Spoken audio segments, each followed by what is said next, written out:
Sobat Defense, Rusia merilis sebuah video yang memperlihatkan serangkaian peluncuran rudal terkoordinasi oleh Armada Pasifik selama latihan militer di kawasan Kepulauan Kuril Selatan, wilayah yang dikelola Moskow dan diklaim oleh Jepang.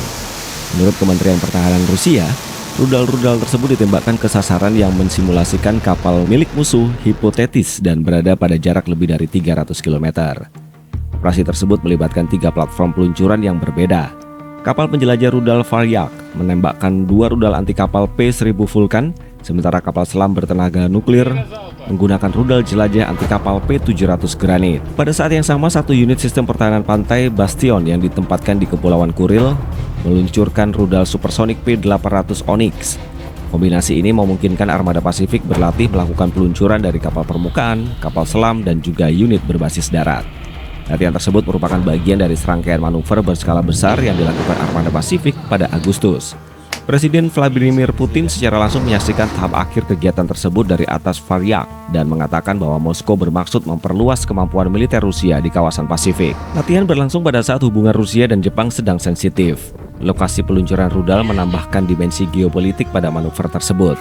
Rusia dan Jepang selama puluhan tahun terlibat perselisihan mengenai kedaulatan atas 4 pulau paling selatan di kepulauan itu, yaitu Iturup, Kunasir, Sikotan, dan juga gugusan Habomai. Bagi Moskow, pulau-pulau tersebut merupakan bagian dari Kuril Selatan dan termasuk wilayah Rusia. Jepang di sisi lain menyebut kawasan itu sebagai wilayah utara dan berpendapat bahwa keempat pulau tersebut merupakan bagian dari wilayahnya. Hubungan kedua negara semakin tegang pada Agustus 2026. Pada 13 Agustus tepatnya, Putin melakukan kunjungan pertamanya ke Iturup yang disebut Etorufu oleh Jepang. Tokyo mengajukan protes diplomatik dan menyebut perjalanan tersebut tidak sesuai dengan posisi teritorialnya. Beberapa hari kemudian, Rusia memanggil duta besar Jepang di Moskow untuk memprotes pernyataan pemerintah Jepang. Peristiwa tersebut semakin memperkuat kebuntuan yang telah memburuk sejak 2022 lalu ketika Jepang bergabung dalam sanksi terhadap Rusia sebagai respon atas konflik di Ukraina. Lalu, sejak kapan sebenarnya Kepulauan Kuril berada di bawah kendali Rusia? Kendali saat ini bermula dari hari-hari terakhir Perang Dunia Kedua. Uni Soviet memasuki perang melawan Jepang pada Agustus 1945 dan pasukannya menduduki rangkaian Kepulauan Kuril.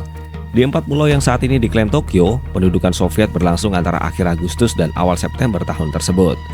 Kemudian pada 2 Februari 1946, pemerintah Soviet secara administratif memasukkan Kepulauan Kuril dan bagian selatan Pulau Sakhalin ke dalam wilayah Sakhalin Selatan yang baru dibentuk, yang saat itu menjadi bagian dari Republik Sosialis Federatif Soviet Rusia. Dengan demikian, cara paling tepat untuk menggambarkan situasi tersebut adalah bahwa pulau-pulau itu berada di bawah kendali Soviet sejak 1945 dan secara administratif dimasukkan ke dalam Uni Soviet pada 1946.